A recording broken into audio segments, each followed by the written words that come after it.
राजस्थानचा एक मुलगा होता आणि त्याच्या चहाच्या दुकानाच्या ओपनिंगला मी तिकडे गेलेलो आणि तिकडे जेव्हा मी गेलो तर तेव्हा मला कळालं की त्यांनी चहाच्या दुकानामध्ये समोसे पण ठेवलेत, कचोरी पण ठेवले आणि पाणीपुरी पण ठेवले, सगळ्याच गोष्टी ठेवलेत पहिल्या दिवशीपासून, ओपनिंगच्या दिवशीपासूनच. तर मी त्याला विचारलं की अरे एवढं तू डेअरिंग कसं काय केलं की सगळ्याच गोष्टी तू सुरू केलेल्या आहेत, एक माणूस पण तू घेतलाय पहिल्या दिवसापासून, त्याचा पण तुला पगार द्यायचा आहे. तर तो बोलला की असं काय नाहीये, मी जवळपास 3 वर्ष हैदराबादमध्ये काम केलंय असं नाश्त्याच्याच दुकानामध्ये, त्याच्यामुळे मला सगळं माहितीये, कचोरी कशी बनते, समोसा कसा बनतो, पाणीपुरी कशी बनते. आणि त्यांनी तिथला एक कारीगर जो चांगला वडापाव वगैरे किंवा चांगल्या ज्या गोष्टी बनवतो असा कारीगर पण तो हैदराबादमधनं घेऊन आला आणि अशा प्रकारे त्यांनी पहिल्या दिवसापासून धंदा सुरू झाला आणि पहिल्या महिन्यापासून ते प्रॉफिटेबल झाले. कारण त्याचा धंदा फक्त चहावर डिपेंड नव्हता, त्याचा धंद्यामध्ये समोसे पण होते, कचोरी पण होते, पाणीपुरी पण होती.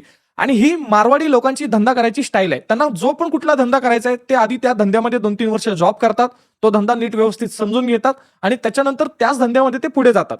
आणि आता ह्याच्यामध्ये होतं काय की जरा 2-3 वर्ष तुम्हाला उशीर होईल, पण तुमचा धंदा कन्फर्म होतो, तुम्हाला सेफच तुम्ही धंदा करता.